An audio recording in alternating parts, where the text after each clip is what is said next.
Global alert. This wasn't just an anti-drug operation.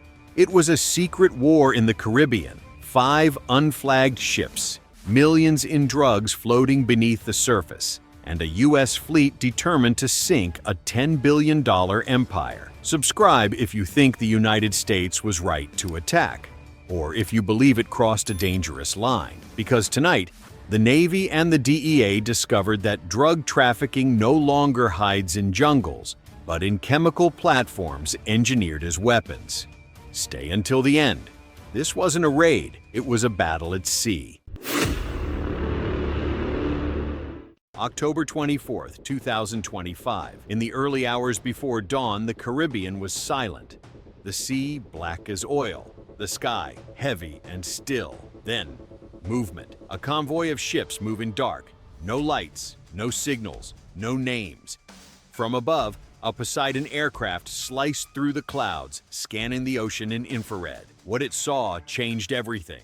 5 vessels in tight formation, each flying a false humanitarian flag, carrying no registered cargo, transmitting fake transponder IDs that led nowhere. Within minutes, the alert spread across the chain of command, from Quantico to Key West, from the Drug Enforcement Administration to the 5th Fleet. Operation Blue Current was live. The objective, a floating drug empire worth over $10 billion, an industrial network hidden beneath the waves.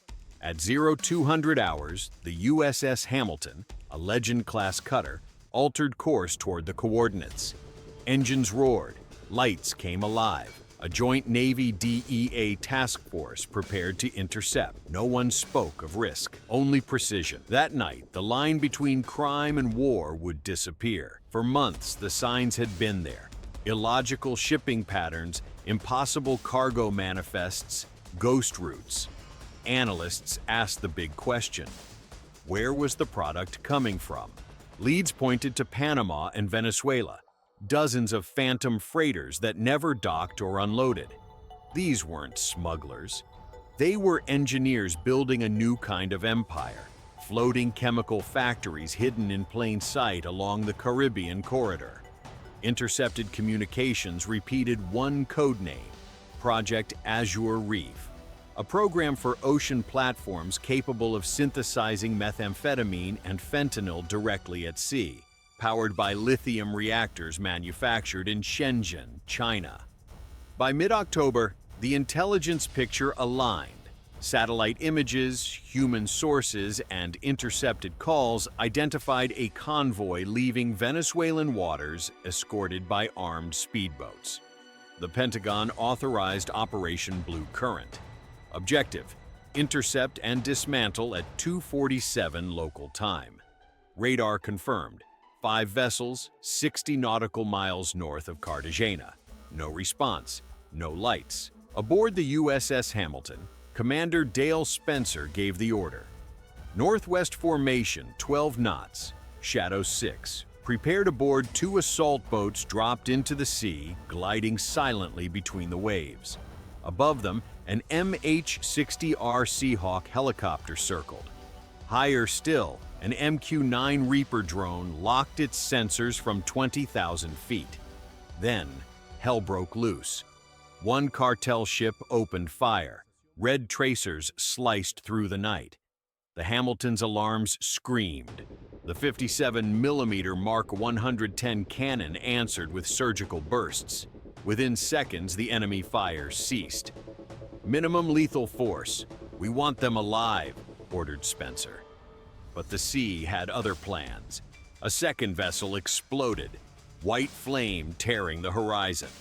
Chemical barrels ignited, painting the sky in blue fire. "All units advance. Secure the site," Spencer commanded. The Seahawk dropped low, its machine guns sweeping the deck.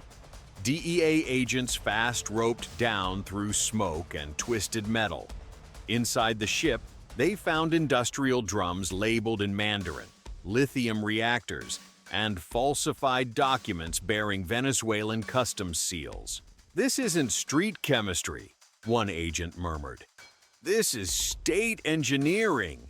One of the ships attempted to flee toward Venezuelan waters. The Reaper fixed its laser. 1 second later, a Hellfire missile struck from above. Impact. A fireball erased the fugitive. Silence followed. 5 vessels, destroyed or captured, hundreds of barrels seized, and beneath it all, a chilling truth. The war on drugs had crossed an invisible border. Commander Spencer looked over the burning horizon. "This wasn't a raid," he said. "It was a battle." While wreckage smoldered across the Caribbean, the next phase began. Not at sea, but on land. In Bogotá, the DEA and Colombia's National Police launched simultaneous raids on 2 cartel hubs in Barranquilla and Cartagena. Both operated under legal facades: import companies, fuel depots, and charity warehouses. By 0800 hours, helicopters thundered above the coast. Inside, agents didn't find drugs, but machines.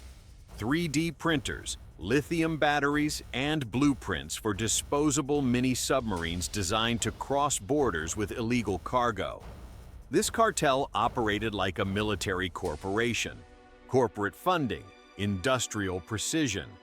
In one complex, they discovered a sealed refrigerated server. And once decrypted, it revealed financial transfers between Macau, Dubai, and Hong Kong. Millions laundered through shell companies. The CIA traced the routes. All led to the same name: Colonel Rafael Ortega, a Venezuelan intelligence officer sanctioned since 2023. The puzzle was complete: state protection, Chinese technology, Middle Eastern capital, all fueling a $10 billion empire. This was no longer narco-trafficking. It was hybrid warfare. By afternoon, the National Security Council met in Washington. Screens lit up with Caribbean maps, red dots marking Azure Reef platforms. 6 vessels neutralized, over 200 drums secured, reported the DEA. "We believe we've disrupted a global manufacturing network," Admiral Kingsley spoke. "With respect, Mr. President, this wasn't a drug convoy. It was a logistical military operation. Someone is testing how far they can push us." Silence filled the room. Photos showed carbon fiber hulls, modular reactors, and components bearing seals from Chinese corporations under sanctions. Every shipment had passed Venezuelan customs labeled as marine research equipment. The conclusion was undeniable. Venezuela was acting as an intermediary for a covert geopolitical effort. Forensic chemists at Quantico confirmed the findings: military-grade compounds impossible to synthesize in clandestine labs. It was state technology, funded and protected. The final analysis was clear. This empire's goal wasn't just profit, it was destabilization. To flood the United States with synthetic drugs, corrupt institutions, and serve foreign agendas. "This doesn't look like crime," said one analyst. "It looks like strategy." In Cartagena, high-value prisoners were moved under heavy guard. Among them, Luis Marquez Rojas, heir to the clan that ruled the Gulf for decades. He looked out to sea one last time, watching his empire burn. Navy divers recovered black boxes from the sunken ships, encrypted hard drives, navigation logs, and digital invoices tied to logistics firms in Macau. All displayed the same architecture: structured financing, state assistance, coordinated protection. That night, the Pentagon's report reached the president's desk. The Marquez Rojas network represents the evolution of narco-trafficking into hybrid conflict. It combines state technology, shell corporations, and military tactics. Objective: attack the United States through addiction, corruption, and influence. The message was unmistakable. The era of traditional cartels was over. What they faced in the Caribbean wasn't a gang. It was an industrial, state-backed empire.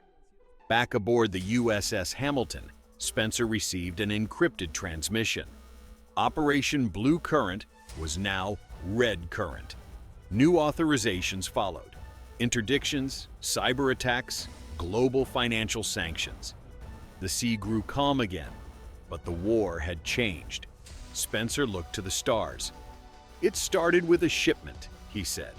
"It ends with a message." His deputy replied, "That America doesn't fight shadows. It fights those who cast them." Under the Caribbean sky, new battle lines were drawn, not between law and crime, but between order and chaos. And somewhere, in distant offices, someone was already calculating their next move. Because when one empire falls, another begins to rise. At dawn, the Caribbean returned to silence. The sea reflected the rising sun, and amid the wreckage, the USS Hamilton sailed steady. Below deck, agents cataloged evidence: barrels, hard drives, metallic fragments. Over $10 billion in drugs and equipment seized, 27 arrests, 4 high-value detainees. The largest maritime drug seizure in U.S. history. Headlines called it a victory. But inside the Pentagon, the tone was different. What they uncovered was more than a crime. It was a glimpse into the future. Wars without missiles, fought with markets and addiction. For the first time, the United States had responded not as a victim, but as a power. At Quantico, an analyst whispered, "The next war won't start with soldiers, it'll start with cargo." Aboard the Hamilton, Spencer watched the flag wave. He knew what it meant to fight for order as the world tilted toward chaos. "Remember this night," he told his crew, "because justice doesn't rest." Its sail's engines roared. The golden horizon stretched before them. When America acts, there's no refuge for those who poison its people. The sea remembers. The mission continues. Because when the United States is threatened, justice sails with the tide. And so concludes one of the boldest and most controversial operations in recent U.S. history. A mission that not only destroyed ships and laboratories, but also ignited a debate the world cannot ignore. Where does justice end and war begin? Because if Washington is willing to sink a drug empire in international waters, what might come next? Cyber attacks? Covert interventions? The Caribbean is calm again, but beneath its surface lies an unsettling message. Drug trafficking is no longer just a crime. It's a new form of global conflict. Now, the question is yours. Was it an act of legitimate defense or a provocation that could unleash something much bigger? Comment 1 if you think the U.S. acted rightly, or 2 if you believe it crossed a dangerous line.